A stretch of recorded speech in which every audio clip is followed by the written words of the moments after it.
Jadi ini namanya, sesungguhnya aku naikkan derajatnya. Ya. Jadi kalau mau ke ayat-ayat Allah, nah itu yang dinamakan dengan high politik. Ya, kita ini membicarakan high politik, politik tingkat tinggi. Ya, sedangkan mereka itu politik kelas rendah. Kenapa? Karena orientasinya kepada dunia dan hawa nafsu. Yaitu namanya politik kelas rendah. Nah, yang kita bicarakan ini kalau kita terjemahkan dalam bahasa yang bahasa yang keren lah. Ya. High politik. Nah, kita itu adalah high politik. Ya.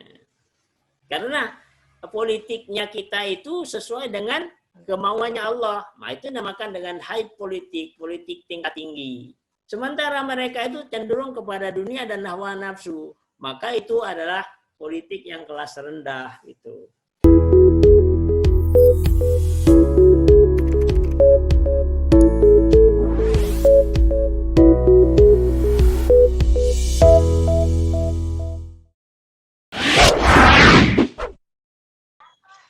Ini juga menarik juga. Ya. Banyak masalah-masalah yang harus kita hadapi baik dari agama maupun kepada negara ini sendiri, Pak. Ya.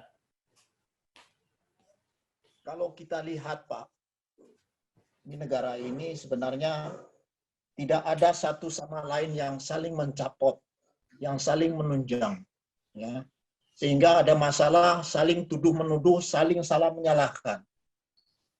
Ya. Bukannya saling memperbaiki, tapi pun juga kadang-kadang di mana kesalahan orang itu dicari-cari. Kalau nggak ada salah, dicari-cari. Jadi bukannya merangkul untuk mengajak dalam kebaikan. Ya. Contohnya beginilah. Dalam Umara menyatakan kita dalam keadaan pandemi. Pandemi ini mau tidak mau harus dijalankan nih. Ya, peraturan yang harus dijalankan. Umpamanya katakan 3M menjaga jarak, memakai masker, kemudian pun juga mencuci tangan. Itu saja pun juga banyak yang melanggar, Pak. Bahkan kita pun juga kadang-kadang sholat pun juga dilarang sebenarnya, Pak. Bukan berarti kita dilarang untuk sholat di rumah apa ya. Yang di masjid ini sebenarnya dilarang, Pak. Tapi pun juga secara ini nggak tegas-tegas. Artinya ada ulama menyuruhkan kepada umatnya sholat aja, nggak apa-apa. Ya, bahwa virus itu Allah sudah tahu. Nah, ini sehingga kita sebagai umat, Pak, antara yang menyuruh, yang melarang, kemana kita mau pergi? Itu satu. Ya. Nah, sekarang timbul lagi yang ulama dengan dakwahnya begitu keras katanya, ya, tapi itu sudah masuk jalur politik. Jalur politik ini pun juga ini bukan dakwah lagi, Pak. Ya, ini sudah persaingan politik. Jadi kacau ini jadinya, Pak. Jadi yang kata Bapak pun juga ini pun juga, oh ini keras, ya kerasnya di mana?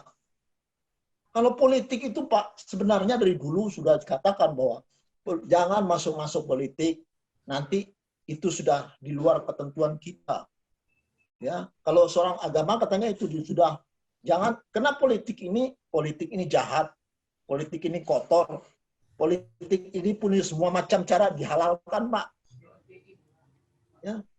Jadi kalau kita berbicara masalah itu, ya, ini dakwahnya pun juga sudah tidak dakwah lagi, Pak.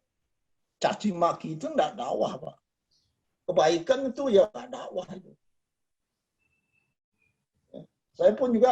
Saya bukan berbicara atas nama kelompok-kelompok atau golongan, Pak, dengan atas nama siapa-siapa, enggak ya. Tapi saya melihat sendiri, ini sebenarnya sudah susah saya membedakan mana yang baik ini sebenarnya. Ya. Kalau kita lihat pun juga, ya sebenarnya ini negara, kalau kita berbicara pada Umara, ya, ini dia paling susah sekarang, Pak. Ya, ini banyak kepentingan yang harus diayomin, nggak akan bisa, Pak. Kalau nggak kita bersatu, satu paham dulu, baik itu kelompok, golongan, ataupun juga perorangan. Kalau kita nggak sama-sama, nggak akan bisa, Pak, memperbaiki negara ini. Siapapun juga presidennya pun nggak akan bisa, Pak. Ya, jadi pun juga kalau kita mengaji, ya cobalah pakailah agama ini, sehingga pun juga kita umat ini tidak akan sesat. Orang sekarang sudah cerdas juga, mana yang agama yang sebenarnya, mana yang agama yang sudah bercampur baur dengan politik, mana yang ya orang-orang yang korupsi, kelompok-kelompok yang itu tuh, ya kita nggak, orang sudah jelas tuh, oh ini kelompok orang-orang yang menduduki jabatan, katanya pun juga ya nanti pun tempat-tempat basah apa sebenarnya kita juga nggak tahu. Tapi pun juga lebih baik pun saya mengharapkan kalau memang agama kita dakwahlah sebagai agama, kalau pemerintah pun ya jalankanlah sebagai abdi negara, abdi masyarakatnya itu, Pak. Ya. Sebenarnya banyak nih, tapi pun juga enggak usah lah. Mungkin Bapak sudah tahu maksud saya, ya. Itu sajalah. Saya enggak berbicara masalah kampret atau cebong apa segala itu, enggak usah lah saya bicara itu.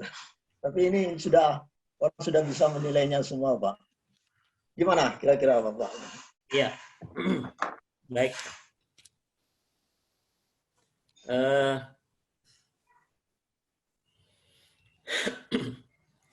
Yang pertama tadi pertanyaan Pak Heral yaitu mengenai pandemi ya, pandemi. Nah, pandemi ini adalah musibah yang diturunkan oleh Allah Subhanahu wa taala. Maka sesungguhnya tidak satu pun di permukaan bumi ini terjadi tanpa ada izin dari Allah Subhanahu wa taala. Termasuk di dalamnya virus tadi, pandemi. Maka kalau berbicara soal virus pandemi, analoginya begini. Satu ketika Rasulullah SAW kedatangan seorang sahabat. Maka Rasulullah bertanya kepada sahabat tadi, kamu kesini naik apa? Kata Rasulullah. Ya Rasul, saya naik onta. Duh, mana ontanya? Saya lepas saja ya Rasul, saya bertawakal kepada Allah.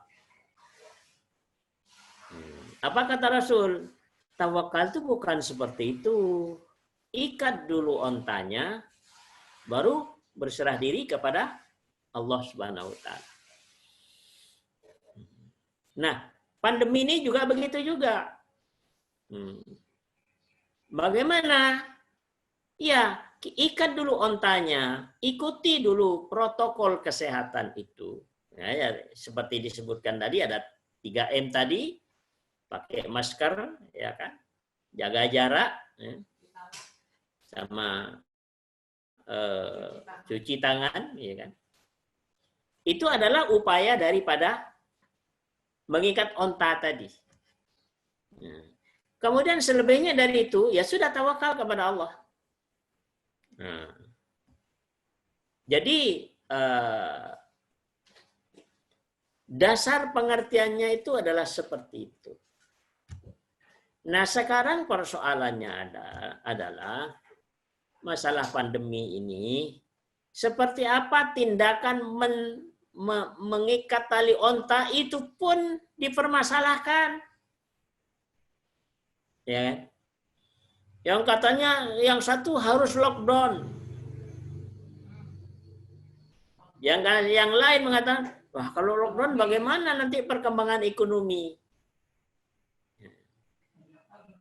Jadi untuk menyatakan satu tindakan bagaimana caranya mengikat tali onta ini, itu masih diperdebatkan. Nah, perdebatan itu pun juga akan masuk ke dalam ranah politik. Ketika yang mengatakan sesuatu harus lockdown, Maka kata yang anti patent ini, oh nggak bisa, bagaimana persoalan ekonomi? Ah, udah berkelailah di situ. Sehingga apa yang terjadi? Maka disitulah sesungguhnya begitulah di dalam dunia politik itu persoalannya adalah bukan soal amar ma'ruf nahi mungkar. Tapi di situ adalah persoalan-persoalan kepentingan, dan persoalan kepentingan itu adalah persoalan hawa nafsu. Gitu. Mari kita lihat di surat 23 ayat 71. Dan seandainya kebenaran itu menuruti keinginan mereka, pasti binasalah langit dan bumi dan semua yang ada di dalamnya. Bahkan kami telah memberikan peringatan kepada mereka, tetapi mereka berpaling dari peringatan itu. Ya. Jadi kalau tadi persoalan yang dikatakan Pak Hari itu pandemi, maka itu untuk menentukan bagaimana mengikat tali onta saja, ini sudah satu terjadi perdebatan. Dan perdebatan ini masuk ke ranah politik. Nah, pegangan kita apa di dalam soal pandemi? Yaitu tadi, ikat dulu tali ontanya, kemudian kita berserah diri kepada Allah. Itu saja protokol kesehatan, jaga jarak, cuci tangan, pakai masker. Udah, selebihnya kita tawakal kepada Allah Subhanahu wa taala. Jangan pula kita mikir terus gimana nanti kalau saya kena virus. Kalau soal kena atau tidak itu kan bukan soal kita, itu persoalan Allah. Ya. Siapa orang yang akan kena virus dan siapa yang tidak akan kena virus, itu Allah yang menentukan.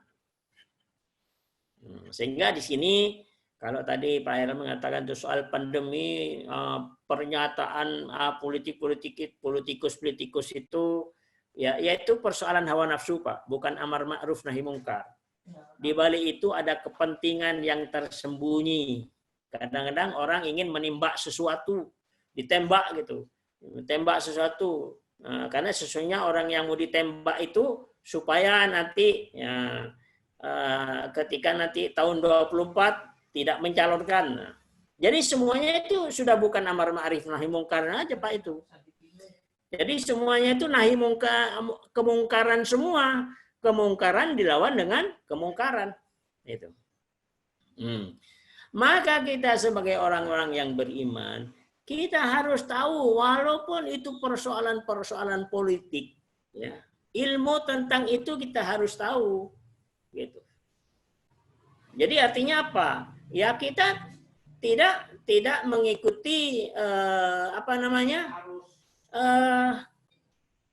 ya carut marutnya omongan tadi, karena itu masalah kepentingan dia saja, kita yang nonton ya ketawa aja, itu persoalan hawa nafsu gitu. Maka dengan demikian kita sebagai orang yang beriman harus tahu juga bagaimana tingkah lakunya para politikus itu, yang notabene di situ adalah sumbernya adalah hawa nafsu, kepentingan. Nah, sementara kita yang kita pegang adalah amar ma'ruf nahi mungkar. Maka kalau tadi Pak Heran mengatakan pandemi, amar ma'rufnya pandemi itu, ya kan? Yaitu tadi, misalnya kita 3M tadi, cuci tangan, pakai masker, jaga jarak. Itu amar ma'ruf namanya, Pak. Amar ma'ruf. Karena pandemi ini bukan kemungkaran. Pandemi ini adalah ujian dari Allah Subhanahu wa taala gitu. Apalagi sekarang ini orang-orang kita yang tahu jadi ketawa gitu. Saking ngebetnya mau memenjarakan seseorang, ya, padahal dia yang benar, ya, itu kan persoalan hawa nafsu saja, Pak, gitu. Jadi persoalan kepentingan, masalah hawa nafsu. Nah, kemudian misalnya masalah pernyataan-pernyataan yang keras misalnya. Kita lihat dulu ketika ada seseorang pernyataannya kok keras apa. Nah, maka kita lihat ini persoalan amar ma'ruf atau nahi mungkar. Kalau persoalan nahi mungkar keras begitu itu betul.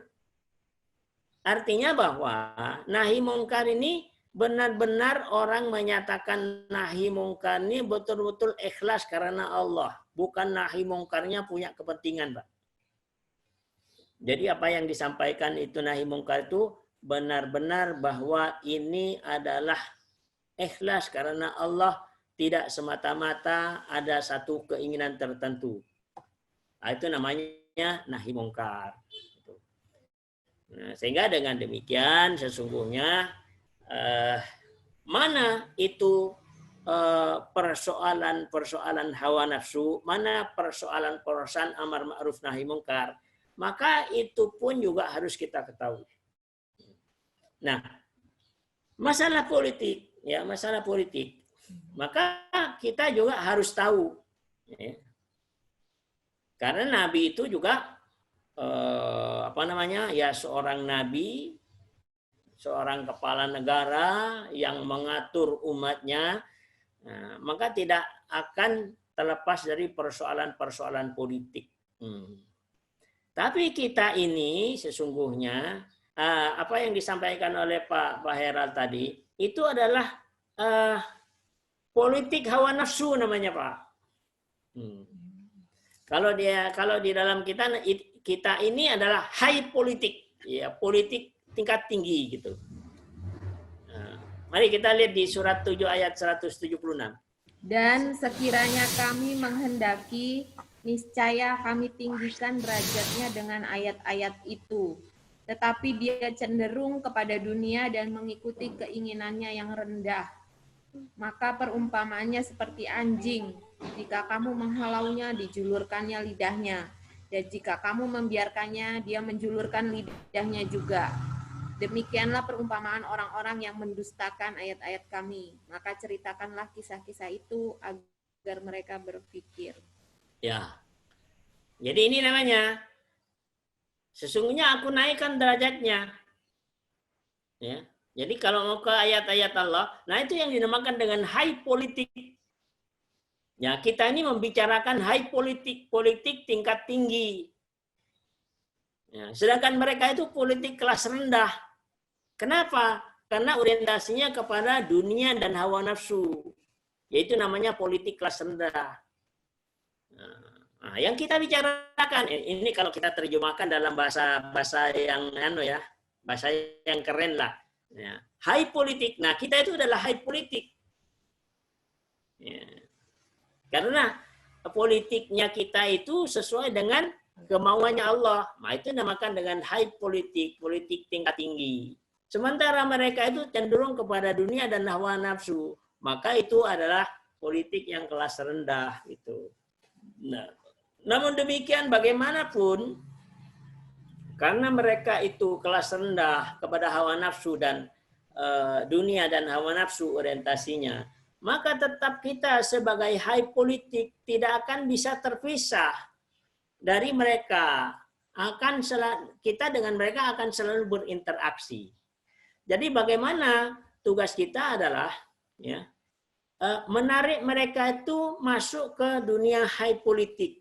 Nah, itulah sesungguhnya peranan dari amar ma'ruf nahi mungkar. Jadi amar ma'ruf kita sampaikan. Tapi ketika yang politik kelas rendah ini sudah melakukan kemungkaran, maka kita harus tegas. Asyiddu 'alal kufar wa hama'u bainahum begitu. Karena bagaimanapun juga antara yang kelas rendah sama yang high politik ini akan selalu berada di dalam satu bumi Allah. Sehingga kita juga harus tahu apa yang mereka lakukan politik itu. Karena itulah orang Islam itu tidak boleh anti dengan politik. Ya. Karena politik kelas rendah ketika mau menipu kita, maka kita harus tahu. Gitu. Nah, disitulah peran amar ma'ruf nahi mungkar itu.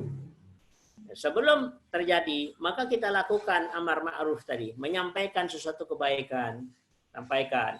Tapi ketika amar ma'ruf sudah kita sampaikan, kemudian mereka masih melakukan kemungkaran, maka tugas kita adalah nahi mungkar, bukan lagi amar ma'ruf. Nah, kalau sudah nahi mungkar, maka itu harus tegas, keras gitu.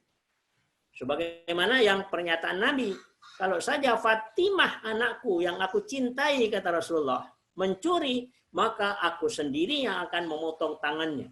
Itu kan pernyataan keras, Pak. Jadi itulah sikap kita, bahwa kita harus tahu memilih dan memilah mana yang harus kita lakukan sebagai umat Rasulullah. Ya, mudah-mudahan kita termasuk di dalam umat yang terbaik. Barangkali itu, Pak Heran. Wallahu a'lam.